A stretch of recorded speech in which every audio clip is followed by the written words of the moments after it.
What it do? Yo, man, listen. Today, I'm going to be talking about the World Leaders faction. More specifically, I'm going to be talking about my immense disappointment with Azkor and Kharn the Betrayer. Let's get right into the video. First things first, I want to set some context. I want to set some ground rules, okay? I know, I fully acknowledge that not every single character is guild rate viable. However, I expect at least one character from every faction to have guild raid utility. And to Snowprint's credit, almost every single faction has characters that are quite good in guild raids.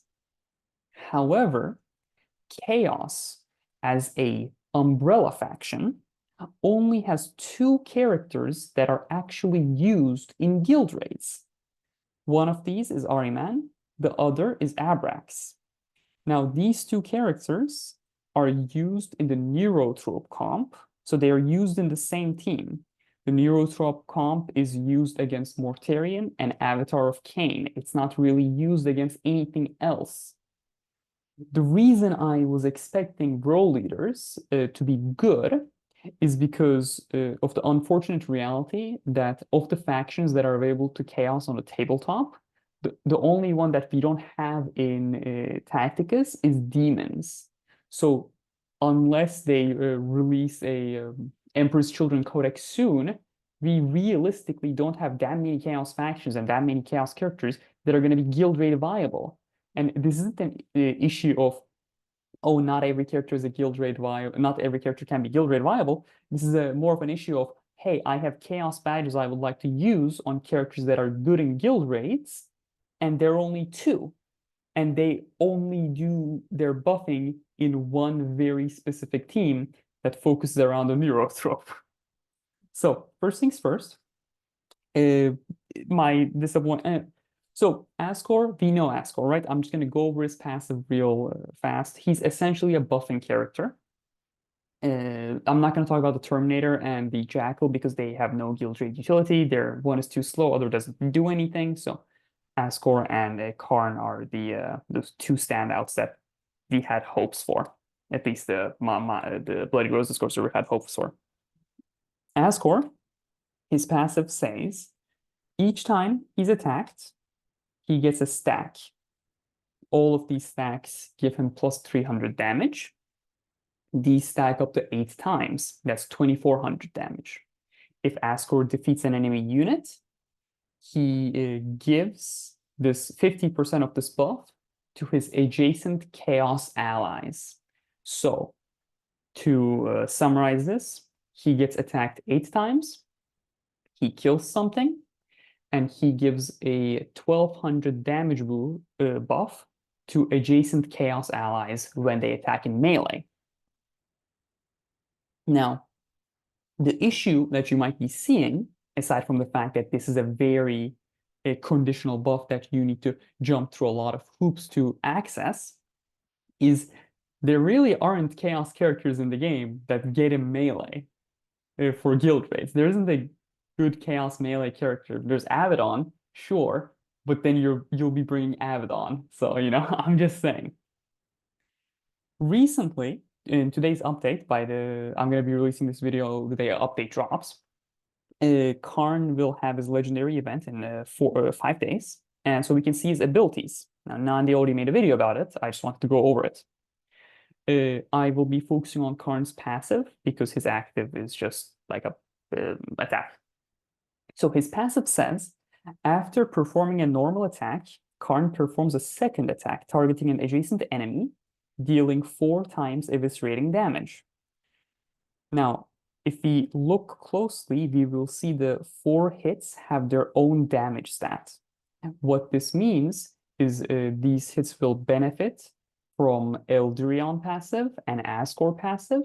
However, they will not benefit from Calgar and Athena passives because those adjust the damage stat of the character, not the damage stat of the character's passive and active abilities. The second bullet point, it says, if Kharn has defeated an enemy unit this battle, at the start of this turn, he automatically moves up to 2 hexes towards the nearest unit. So I assume if he's next to an enemy, he won't move. And then deals 4x eviscerating damage to an adjacent unit. Kharn prefers enemies for this automatic move and attack, but targets friendly units if no enemy is in range. So say he's already next to an enemy, the first part and the second part don't matter. He just does eviscerating damage. So essentially, if he kills something, he's going to deal the 4 hits. So his passive is essentially he deals 4x hits. However, both of these 4s have their own damage stat, so they don't benefit from health debuffers in the game. Now, this got me thinking, the whole faction is conditional, right? Because Azkor's passive is double conditional. It relies on him getting attacked 8 times and then him killing something. Kharn's passive is conditional in the sense that he has to kill something. And the faction trait is conditional in the sense that you have to kill 8 things to get 20%, 24% damage buff. Now, this might seem easy in legendary release events, arena, whatnot, but think about it. Usually, when you fight a boss, there aren't that many chaff units. Screamer Killer, for example, has 2 Tyranid warriors that spawn, and sometimes they don't even spawn. What's his name?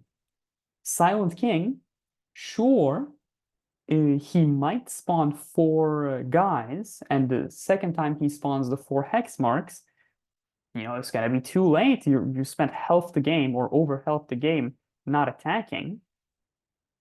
What are they called? Rogaldorn, maybe. The Tyranid guys, right? If you surround them with Bellator and if you're preventing them from summoning, then you're kind of shooting yourself in the own foot because you're not going to get the damage buff. And even if you can get the damage buff, aside from Kharn the Betrayer, there isn't really a fast way to get this buff without sacrificing the damage of your characters for a turn, right? Like, oh, I want to get the buff. So for one turn, I'm not going to attack the boss. I'm going to attack the summons, and then I get a damage buff. At that point, is the damage buff really worth it to sacrifice one turn of attacking? And that's if you have enough enemies to get the max buff. The whole faction, my sentiment with this faction is, I feel like Snowprint is, I don't want to use the word afraid. I want to use the word they are concerned of what the faction can be. So they are preemptively nerfing it, making it worse. And the product we get at the end, the characters we get, are really not that good. So I kind of understand what they're afraid of, but I disagree with this notion that these characters need to be held back so much. So what do I mean by this? Now, Ascore buff, like we said, it's double conditional. You have to get hit 8 times, which is a difficult thing to do in guild raids. Okay, you're not gonna get hit that many times fast. So you get hit 8 times, you kill an enemy, and say in the Screamer Killer fight, what if the Screamer doesn't spawn with warriors? Then you have no enemies to kill. So the buff is useless. Say, you got hit 8 times and somehow you killed something cool. Now you have a buff that only works for adjacent chaos units in melee. And aside from Kharn, there isn't a chaos melee unit that's worth taking over anything else. Now, Kharn, on the other hand, 2/3 of his passive, so he gets 8 hits, 12 hits, right? 8 from his passive, and what's it called? 4 from his normal attacks. So 4 hits from his passive are always guaranteed, and the other 4 relies on him killing something. What if he doesn't kill something? Oh, then he doesn't get to 1/3 of its hits. Okay. And the 8 hits from his passive, they don't benefit from Calgar or Athena. So those are just worse hits. I mean, like it's this weird situation where you want to bring Ascor, but Ascor only buffs Kharn, and Kharn isn't that good with his passive. Whenever I talk about this faction in the Bloody Rose Discord server, I get very excited because oh my God, what if you think of the 24% damage move and then you kill something and you get hit 8 times and Kharn's ability does this, that, this, that. You know what this is? There's like 5 of you who are gonna get the reference. Statistically speaking, there's 5 of you. World leaders are the Anthony Smith of Tacticus. They're good on paper. When you look at them in paper, you think to yourself, wow, 24% damage buff. Oh, Kharn gets 12 hits. Oh, Askore has a 1200 damage buff in melee. They look good, but when you take everything into practice, you're like, oh, this isn't good. This is not good. No shame on Anthony Smith. I like Anthony. Anthony, please don't hurt me, please. I know you can kill me. I'm sorry for throwing shade at you. That's not my intent. I'm sorry. Please don't kill me.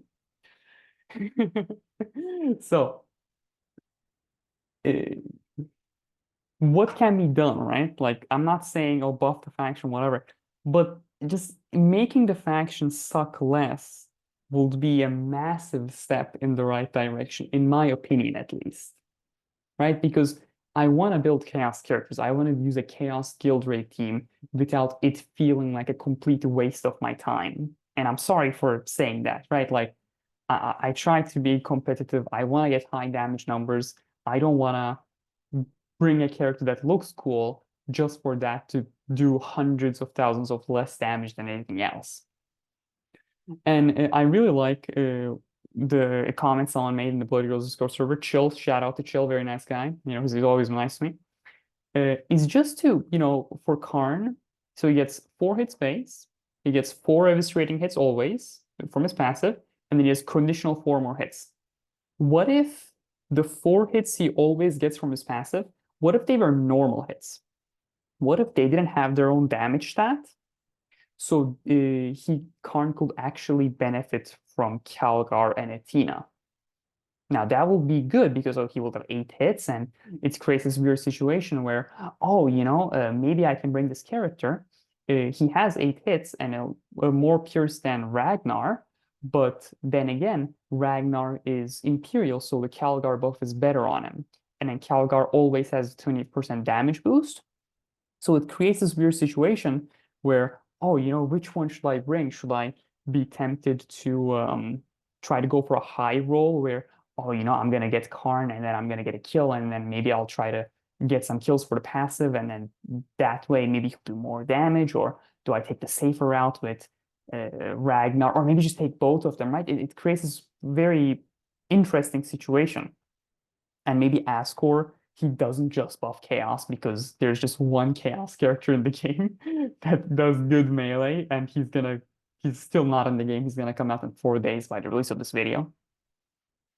Just some ideas that came to my mind. We were talking in chat, and then Chill said this thing that I posted in the slide, and it really prompted me to make this video.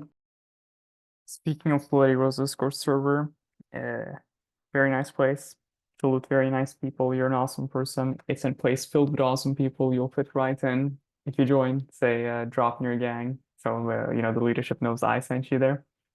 If you're a hardcore player, took a lot of raid strats. If you're a newer player, just starting tacticus, we give a lot of information regarding roster growth and whatnot, campaign missions. It's a very welcoming place. You should join. Thank you very much for watching my video. Special thanks to Diesel Fox and Papa John for entering my refer friend code. And you, of course, for watching my videos. It means a lot to me. Thank you very much. Have a good day and stay safe.